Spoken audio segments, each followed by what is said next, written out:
Now we're going to look at feminist therapy. And this approach can really be incorporated into just about every other therapeutic modality. And hopefully you'll be interested in finding ways to incorporate ideas from feminist therapy into your work regardless of your theory. This approach is quite different than many of the approaches that we've been studying, particularly that focus on the individual.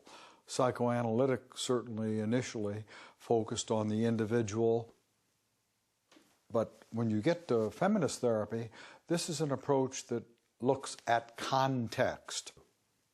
The feminist therapist is very interested in looking at the client's culture and social milieu to see, how society might be contributing to an individual's problems. So this approach is fundamentally almost a paradigm shift from some of the more traditional approaches that do not always give full recognition to the environment as a causal factor or as a creating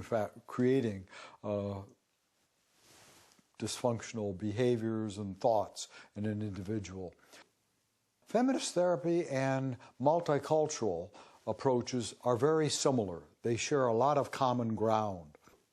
Multicultural diversity perspectives are interested in context, and it's interested in how the individual's problems may be a reflection of social injustices, for example. So social justice is a very critical piece of this brand of therapy. And as I say, diversity is part of this perspective. We're really valuing diversity, diverse perspectives when you study feminist therapy. This approach criticizes, or at least challenges, the patriarchal society in which we live, in the male-dominated society, which is also reflected in many of the traditional psychotherapies. So this approach has been a critique of some traditional therapies, and it came about largely because of the dissatisfaction with some of the contemporary approaches or what are called traditional approaches. A few tenets of this approach or premises. One is the personal is the political. The personal is the political. And the idea here is that personal change isn't done just as an individual, but political issues are important, that social change is part of the agenda. If we ever hope to bring about individual change, the therapist needs to be concerned about doing something to bring about social change. We're not going to have individual transformation if nothing changes on the outside. So feminist therapists and multicultural therapists are very interested in looking at what are some of the factors in society that lead people to have problems and unhappiness in their lives. Another is that women's and girls' voices are honored and valued. Many, from beginning, many girls will think, I have nothing to say, nothing to offer, and they grow up to be women, and they still struggle with finding a voice and finding a way to express themselves. This approach, feminist therapy, tries to teach women and men, both, how to find a voice and use their voices, particularly for disenfranchised groups or for marginalized populations, for people who don't have equal access in society. It's very important that they learn to articulate their wants and their needs. This approach stresses the egalitarian nature of the counseling relationship. You remember way back when I talked about Adler and the democratic idea of the therapist, that the therapist and the client wasn't the expert therapist, it was the therapist as an equal in some ways working with a client, both towards similar purposes, towards goals that they aligned themselves to. Well, this approach very much prizes itself about egalitarian relationships.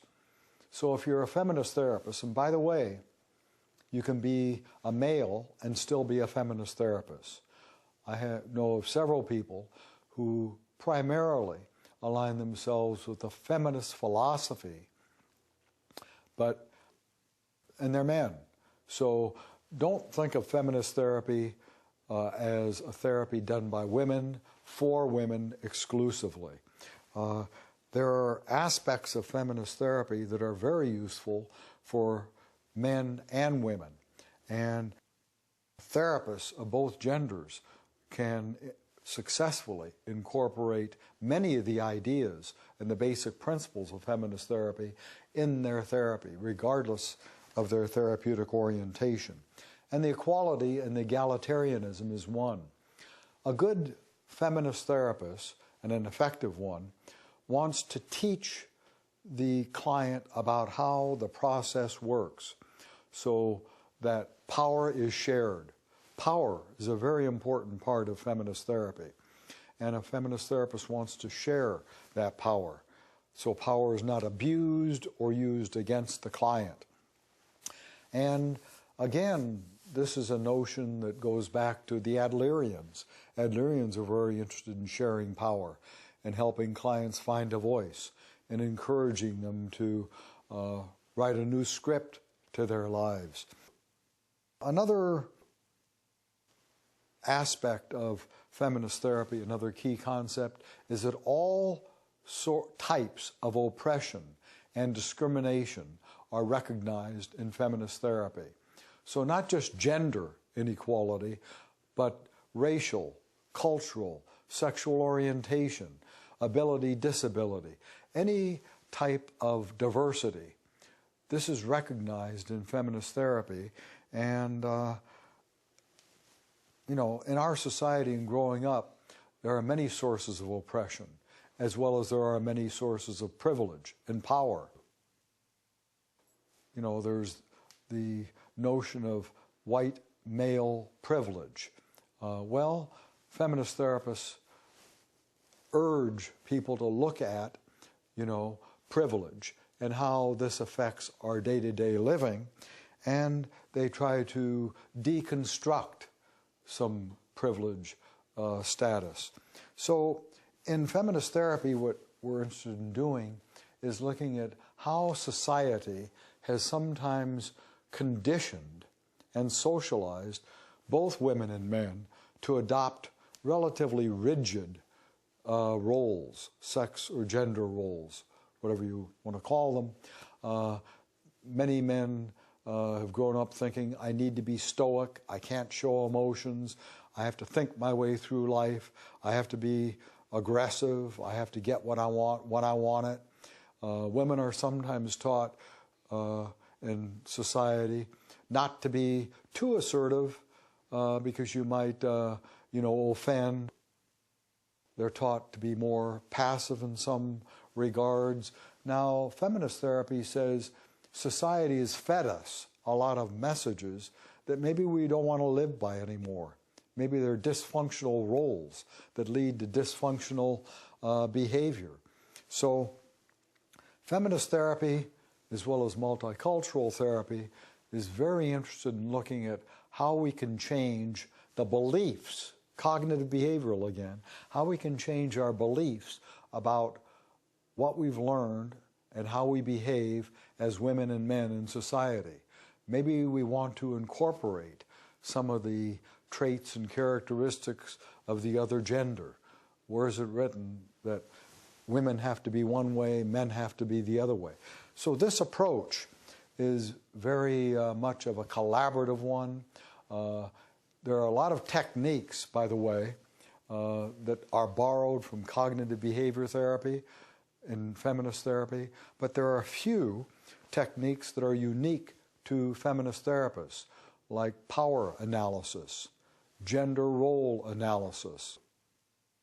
A feminist therapist might examine genders and roles and relationships if they're doing couples therapy in particular, to see where the couple learns certain kinds of patterns and how they might want to change some of that. As I mentioned, feminist therapists are very interested in changing the culture and the society, as well as changing the individual. And that sounds like a huge order. That's difficult. You know, it's difficult enough to change the individual, but when we try to change society, some therapists might say, oh, that's a large, huge order. But we need to start somewhere. And that's where therapists need to assume a different role, like the role of an advocate, the role of a mentor, the role of a coach, different roles other than just the counselor-therapist role. There are at least 6 goals, and I won't mention all of them, but a couple. Equality is one of the goals that feminist therapists hope to come out with, so that women and men feel a basic sense of equality in their interpersonal relationships. Balancing independence with interdependence is a goal of feminist therapy. So feminist therapists aren't just saying, stand up for yourself, be your own person, but they're saying the quality of your relationships, interdependence, is extremely important. And self-nurturance is a very important goal. How can we nurture ourselves, whether we're women or men?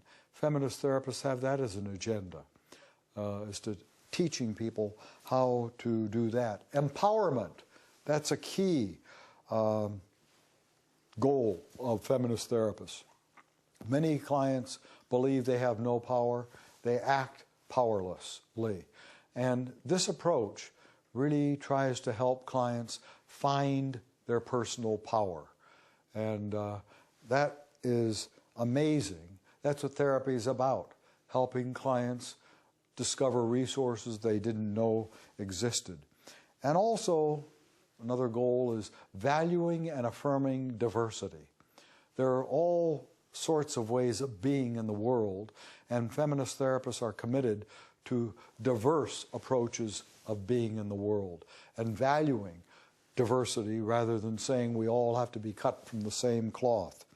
Obviously, feminist therapy has a lot to offer many other therapies, and these principles and ideas can be infused with many of the other approaches. And you can certainly see how this approach has a lot to offer in working with clients from many diverse cultures as well.